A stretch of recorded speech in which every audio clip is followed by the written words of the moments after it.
안녕하세요. 빌딩멘토 더빌딩 강남부동산의 최혁입니다. 부동산 연착륙이 가능할까요? 정부의 위기 대응이 발빠르게 진행되고 있습니다. 정부 정책으로 시장을 안정시킬 수 있을까요?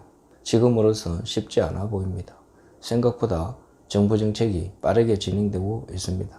규제 완화가 가능한 카드는 거의 사용하고 있다고 해도 과언이 아닙니다. 한꺼번에 규제를 다 풀어줌으로써 시장 안정, 부동산 연착륙이 이루어질 수 있을지 당분간은 지켜봐야 할 상황이라는 생각이 듭니다. 시장 안정을 위해 대부분의 규제를 해제하고는 있지만 전부를 풀기에는 한계가 있을 것입니다. 국회 동의를 얻어야 하는 절차적 문제도 걸림돌이 될 것이고 다시 부동산 가격 상승에 대한 부담도 무시할 수 없을 것입니다. 지금의 하락 속도는 역대급이라고 할 수 있습니다. 가파르게 하락을 하는 만큼 상승의 시간이 빠르게 다가올 수도 있습니다. 대부분의 전문가들이 침체 기간이 생각보다 길어질 것이라고 예측하고 있지만 미래는 누구도 알 수 없습니다. 정부의 발빠른 대처가 변수가 될 수도 있습니다. 경기와 금리의 변수가 어떻게 될지 좀 더 지켜봐야 할 시점이기도 합니다. 언제쯤 상승을 하게 될지 적절한 시점을 찾는 것은 쉽지 않습니다. 여전히 금리 상승이 끝나지 않은 상황에서 부담감은 여전합니다. 부동산 시장에 막대한 영향력을 줄 만큼 긍정적 신호는 아직 보이지 않습니다. 러시아, 우크라이나 전쟁은 언제쯤 멈추게 될지, 중국의 코로나 상황이 언제쯤 안정을 찾게 될지, 미중 갈등, 수출 부진, 경기 침체 등 부동산 시장뿐만 아니라 전반적인 경제 상황에 대해 위기의식을 느끼고 있습니다. 아직은 시장 상황을 지켜보면서 기회를 엿보는 것이 좋을 듯 합니다. 분명 지금이 기회라고 말할 수 있는 것은 변동성이 크다는 것입니다. 변동성은 높은 기대 수익을 얻을 수 있는 진입의 시점이 될 수 있다는 것입니다. 하락의 폭이 상상할 수 없을 만큼 깊을 수 있기 때문입니다. 지금의 상황은 적절한 금액을 제시하기가 어려운 상황입니다. 누군가 원하는 가격이 있다면 제시하면 되겠지만 가격만 하락하고 거래가 되지 않는 상황으로 이어질 수 있어서 매도자의 입장도 어떤 선택을 해야 할지 고민이 깊을 수밖에 없습니다.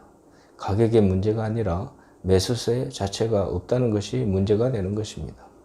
결국은 감당할 수 없는 단계가 되면 강제 처분되거나 매력적인 가격에 던질 수밖에 없을 것입니다. 이런 문제를 해결하기 위해 정부는 부동산 연착륙을 위해 규제 완화를 서두르고 있지만 한번 꺾인 부동산 심리는 좀처럼 돌아설 생각을 하지 않고 있습니다. 가격대가 높고 유동화가 쉽지 않은 부동산은 무거운 자산인 탓에 불황이 닥치면 거래 자체가 얼어붙습니다. 지금의 부동산 시장 모습은 10년 전과 데자부라고 해도 과언이 아닙니다. 급등기를 거친 뒤 그시 경제적 요인이 겹쳐 하락하는 모습이 꼭 닮았습니다. 역대급 저금리와 문재인 정부의 규제 일본드 정책이 시장의 수요를 자극해 아파트 값을 밀어올린 것입니다. 10년 전에도 비슷한 흐름이 있었습니다. 급등세가 꺾인 이후 4년 연속 하락세는 지금과 마찬가지로 고점에 대한 피로감과 더불어 거시 경제적 요인이 크게 작용하며 시작됐습니다. 10년 전에는 금융위기 이후 경기 침체와 투자 위축으로 부동산 시장의 거래가 끊어졌습니다. 당시에는 유럽 재정위기의 지속, 미국 재정절벽, 중국의 경제성장 둔화가 외부 불안 요인이었습니다. 지금은 코로나19로 풀린 유동성을 회수하기 위해 그렇지 않아도 긴축적으로 움직여야 하는 각국이 러시아의 우크라이나 침공 등으로 인한 인플레이션을 잡기 위해 더 빠르고 강한 방식으로 긴축을 진행 중입니다. 10년 전에는 세계적인 금융위기에서 온 여파가 가장 큰 하락의 원인으로 작용했습니다. 거시 경제는 물론 부동산도 좋을 수가 없었지만 예상외로 빨리 회복을 했습니다. 지금 시장의 가장 큰 변수인 금리는 부동산 시장에 10년 전보다 좀 더 길고 강한 충격을 줄 수 있다는 분석도 나옵니다. 10년 전에도 우리나라 기준금리가 3.25까지 올랐지만 그 속도는 완만했습니다. 불과 1년 3개월 만에 5%에서 3.25로 치솟은 지금과는 시장에 미치는 여파가 달랐습니다. 여기에 미국의 임금 상승률이 이끄는 인플레이션이 상당 기간 지속할 것으로 보여 금리 인상 시기가 내년까지는 이어질 것이라는 예상도 있습니다. 부동산 시장의 수요자들이 또 하나 염두에 둬야 할 점은 금리가 동결기조로 접어진다고 해도 시장의 가격 흐름이 바뀌지는 않을 수 있다는 것입니다. 이런 가운데 거래 절벽은 오히려 10년 전의 기록을 넘어서고 있습니다. 거래 절벽이 형성되자 일부 급급매 물량을 빼곤 시장에서 소화가 되지 않고 있습니다. 가장 저렴한 가격에 내 집 마련을 할 수 있는 경매 분양시장도 찬바람을 비껴가지 못했습니다. 최근 수년간 열풍이 불었던 분양시장에서도 전국 청약률이 한 자릿수로 주저앉았습니다. 이는 1914년 이후 8년 만입니다. 10년 전에도 지방 일부를 제외하고는 강남 지역까지 일제히 하락했었습니다. 물론 지금은 미국이 촉발한 금융위기 상황은 아니지만 그때와 크게 다르다고는 할 수 없습니다. 지금은 금리라는 거시 변수가 강력하게 작용하고 있으며 규제 완화가 진행 중입니다. 재고주택 시장과 분양, 경매 시장이 따라갈 수는 없는 만큼 주택시장 전체가 위축된 상황이라 할 수 있습니다. 정부가 부동산 시장 연착륙을 위해 각종 대책을 쏟아내고 있지만 아파트 매수 심리는 좀처럼 살아나지 못하고 있습니다. 집값이 더 내릴 것이라는 우려가 점점 확산되고 있고 집을 구매하는 데 있어 중요한 요소인 금리가 여전히 고공행진하고 있습니다. 대부분 지역의 매수 심리가 바닥을 친 것은 집값이 지속적으로 하락하고 있어서입니다. 실수요자들이 급매물에도 큰 관심을 보이지 않고 있습니다. 급급매 정도는 돼야 그나마 문의가 있습니다. 집값이 내릴 것이라는 예상은 했지만 이 정도로 가파를지는 몰랐다는 의견이 대부분입니다. 금리가 고공행진하는 점도 실수요자들이 집을 사는데 부담을 키우는 요인 중 하나입니다. 기준금리 급등에 주택담보대출금리도 고공행진하고 있습니다. 금융권에 따르면 이달 기준 4대 시중은행의 변동형 주담대 금리 상단은 연 7.668%에 육박하고 있습니다. 대부분의 실수요자가 집을 살 때 대출이 꼭 필요한데 금리가 높아 이자 부담이 커졌습니다. 이에 거래도 거의 없는 상황입니다. 지금 상황은 하락기에 나타나는 전형적인 패턴을 보이고 있습니다. 하락기에는 매수자 우위가 강하기 때문에 상품성이 떨어지는 아파트 가격이 먼저 내려가며 강남 신축단지의 경우 지금 상황에서도 일부 고가 거래가 이어지고 있는 현상에서 보듯 아직 수요가 있다는 것입니다.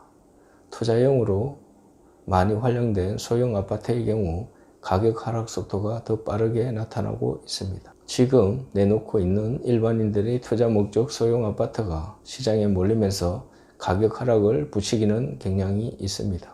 그렇다면 빌딩 시장은 어떨까요? 하락기에 나타나는 현상들이 빌딩 시장에서도 비슷하게 나타나고 있습니다. 이미 냉각기에 접어들었다고 할 수 있습니다. 상승기에는 임대 수익과 땅값 상승 효과를 모두 얻을 수 있는 투자처로 각광을 받았던 수익형 부동산 투자가 금리 인상 시기에는 오히려 독이 될 수 있습니다. 고금리로 과거처럼 레버리지를 극대화한 꼬마 빌딩 투자는 손실을 입을 위험이 높아지고 있습니다. 최근 몇 년 새 연예인, 고소득 전문직뿐만 아니라 일반인들 사이에서도 투자처로 인기로 끌었던 꼬마 빌딩도 고금리의 직경탄을 맞았습니다. 최근 4, 5년간 부동산 시장의 늘어난 유동성과 아파트 주택 대비 느슨한 대출 규제로 연예인이나 고소득 전문직 등 자산가들의 투자가 집중됐습니다.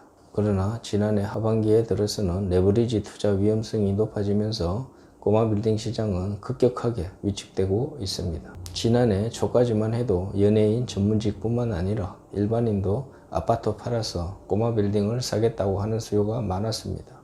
현재는 강남권 등 주요 상권 내 건매물 위주로 거래가 간간히 성사되고 있습니다. 꼬마 빌딩 투자는 최근 몇 년간 대개 보유 현금 10에서 30%에 대출 7에서 90%를 끼고 투자가 이루어졌습니다. 대출 비중을 최대한도로 높여 투자금 대비 수익률을 극대화하는 이른바 레버리지 투자 전략을 사용하였습니다. 저금리 시대에는 임대 수입으로 이자를 감당하면서 부동산의 가치 상승을 기다릴 수 있지만 지금 같은 고금리엔 부메랑이 됩니다. 그간 대박 사례로 회자됐던 유명인들의 빌딩 투자도 고금리 시기엔 한순간에 쪽밥 사례가 될 수 있습니다. 이자는 치솟는데 받을 수 있는 임대료는 한정되어 있기 때문입니다. 레버리지를 80% 이상 일으켰던 일부 물건은 건물주가 당장 손해를 보면서 시도가 이하로 내놓은 것도 있습니다.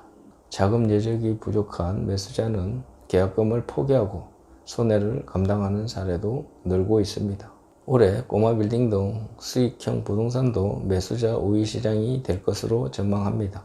그동안 레버리지를 충분히 활용해 꼬마 빌딩을 사들인 경우가 많았지만 이제는 확실히 매수자 우위 시장으로 전환됐습니다. 대출 이자가 감당하기 어려운 건매물뿐만 아니라 수익률 1%대 안팎으로 낮거나 입지가 떨어지는 물건 위주로 매물이 늘어날 것입니다. 정부 정책이 빠르게 규제 완화를 꺼내놓고 있어 시장 상황은 언제든지 변할 수 있을 것입니다. 다만 지금의 금리 상황이 어느 정도 진정되는 시점이 기회가 되지 않을까 하는 생각이 듭니다. 시장 상황과 상관없이 매력적인 부동산은 반드시 존재한다는 것을 잊지 말아야 할 것입니다. 시청하시는 모든 분들이 부자가 되기를 소망해 봅니다. 돈 걱정에서 자유로워지는 경제적 자유로움을 얻을 수 있는 그날을 기원해 봅니다. 영상 시청해 주셔서 감사합니다. 행복하세요.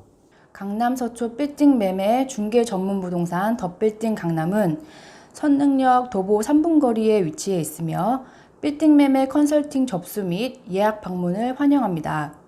또한 방문 상담 시 광고에 없는 숨은 매물들을 소개받으실 수 있으니 많은 연락 부탁드립니다. 구독은 여러분의 관심과 사랑입니다. 구독, 좋아요, 알림 설정 부탁드립니다. 감사합니다.